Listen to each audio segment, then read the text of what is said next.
Hello दोस्तों, कच्चे कर्मचारी पांच बड़े धमाके। जी हाँ दोस्तों, अगर आप हरियाणा कौशल रोजगार निगम में लगे हुए हो, कॉन्ट्रैक्ट बेस पे हो, पार्ट टाइम हो या अडोब बेस पर डीसी रेट या सीईटी की तैयारी कर रहे हो, तो जी हाँ दोस्तों, बहुत बड़ा धमाका 2024 का आखिरी बड़े धमाके, नए बदलाव। रेगुलर नोटिफिकेशन के लिए चैनल को सब्सक्राइब कर लीजिए। व्हाट्सएप ग्रुप, टेलीग्राम ग्रुप का लिंक डिस्क्रिप्शन में है, आप उसे भी फटाफट से ज्वाइन कर लीजिए।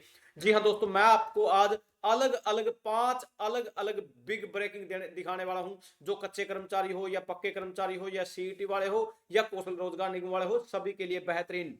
सबसे पहले मैं थोड़ा यहीं से शुरू कर लेता हूं। हरियाणा सरकार ने सीईटी पॉलिसी में किया संशोधन। अब 10 गुना सीईटी पास उम्मीदवारों को किया जाएगा शॉर्टलिस्ट। शिक्षक पद, अग्निवीर, ग्रुप डी के कुछ पदों को सीईटी में छूट। यहां अब सीईटी पॉलिसी संशोधन नियम 2024 बने। एमपीएसडब्ल्यू सेवा जॉब सिक्योरिटी अधिनियम संशोधन, ये अन्य। उसके बाद हरियाणा मंत्रिमंडल ने संशोधन को दी मंजूरी। दैनिक सवेरा की खबरों पर लगी मोहर। यहाँ अब जैसे ही आपको इन्फॉर्मेशन है, ग्रुप सी और ग्रुप डी का जो सीईटी का जो कॉमन एलिजिबिलिटी टेस्ट होना है, उसके बाद जो मेन एग्जाम होता है, उसमें अब 10 गुना कैंडिडेटों पर मोहर लग चुकी है। ये कहीं ना कहीं एक राहत की खबर है, लेकिन कुछ कैंडिडेट या कुछ बेरोजगार ये सोच रहे थे कि इसको यहाँ पर क्वालिफाई नहीं किया जाएगा, लेकिन अभी तक ऐसी कोई इन्फॉर्मेशन नहीं देखने को मिली है।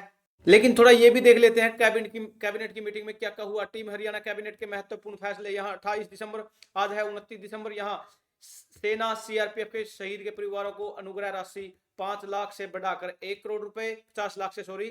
यहाँ हरियाणा अनुबंध कर्मचारी सेवा की सुरक्षा अधिनियम 2024 में संशोधन की मंजूरी प्रदान की गई। अब संशोधन में 240 दिनों की सेवा की गणना के लिए एक कैलेंडर वर्ष में के स्थान पर कॉन्ट्रैक्ट सर्विस के 1 वर्ष की अवधि के दौरान को शामिल किया गया। ये कहीं ना कहीं। उसके अलावा ग्रुप ए और बी की भर्ती के लिए आधार प्रमाणीकरण को मंजूरी दी गई है। कर्मचारी की सेवा रिकॉर्ड में एचआरएमएस को शामिल किया जाएगा। उसके बाद यहां पर देख लेते हैं, यहां हरियाणा सरकार ने अस्थायी कर्मचारियों को जॉब सिक्योरिटी का लाभ देने के लिए कानून में किया संशोधन। हरियाणा कौशल रोजगार निगम की पॉलिसी में संशोधन अटका हुआ है अभी। अब कैलेंडर वर्ष 1 जनवरी के बजाय उस दिन से गिना जाएगा जिस दिन कर्मचारी की नियुक्ति होगी। मुख्यमंत्री नायब सिंह सैनी की अध्यक्षता में मंत्रिमंडल की बैठक में कानून में संशोधन को दी गई मंजूरी। यहां पर यह दी गई अध्यादेश को मंजूरी। यहां मुख्यमंत्री नायब सिंह सैनी की अध्यक्षता में यहां क्या बोला गया है, एक कैलेंडर वर्ष में वाक्यांश को अनुबंधित सेवा की 1 वर्ष की अवधि के दौरान से बदल दिया गया है। यह संशोधन संविदा कर्मचारी की सेवा दिवसों की गणना के संबंध में उठाए गए अनुरोध को देखते हुए किया जा रहा है।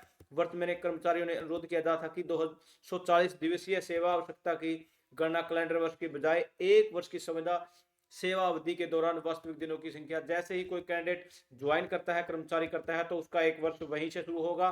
पहले कैलेंडर वर्ष को ध्यान में रखा जाता है, लेकिन अब इसमें संशोधन कर दिया। अगर आप आज ज्वाइन करते हो तो आज से ही आपका एक दिन काउंट होगा। हरियाणा मंत्रिमंडल की बैठक में आज कर्मचारियों से जुड़े एजेंडों को मुख्यमंत्री नायब सिंह सैनी की अध्यक्षता में मिली मंजूरी। एमपीएसडब्ल्यू पदों के सर्विस नियम संशोधित, 700 पदों पर होगी भर्ती। ये कहीं ना कहीं इन सभी के लिए बेहतरीन खुशखबरी हो सकती है।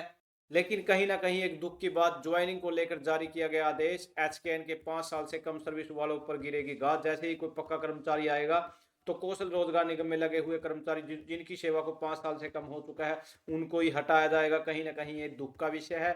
उसके अलावा जी हाँ दोस्तों, CPL operator, panchayat local operator, जो कि दो एग्जाम देने के बाद भी आज भी भटकते फिर रहे हैं। जी हाँ दोस्तों, इन्फॉर्मेशन कैसी लगी कमेंट सेक्शन में लिखे। थैंक यू दोस्तों, नमस्कार दोस्तों।